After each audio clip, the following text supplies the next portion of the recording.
జీవితం ఎంత చిన్నదంటే మనకి సుఖదుఖాలు ఎదురవుతూనే ఉంటాయి. ఏదైనా సరే కొంతకాలమే అని మనకి తెలిసినా సరే బాధపడిపోతూ ఉంటాం. అది బాధైనా, సుఖమైనా, దుఃఖమైనా 24 గంటలు మాత్రమే. మీరే చూడండి, ఇవాళ మనకి నచ్చిన ఏదైనా ఒక ఆహారం కడుపు నిండా తిన్నామే అనుకోండి, రేపైతే మనకు ఆకలేకుండా ఉంటుందా? ఒకసారి ఆలోచించండి. సంతోషం వచ్చిందని చిందులేయడం, దుఃఖం వచ్చింది కదా అని బాధపడుతూ కూర్చోటం పని ముందుకు వెళ్ళదండి. ఒకసారి మీరే వెనక్కి తిరిగి ఆలోచించండి. ఏదీ శాశ్వతం కాదు.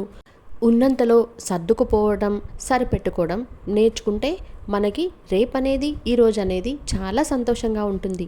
నేను చెప్పింది మీకు అర్థమైంది అనుకుంటాను. ఇంతకీ ఛానల్ నేమ్ గుర్తుంది కదా, లలితాస్ హోమ్ ఫుడ్.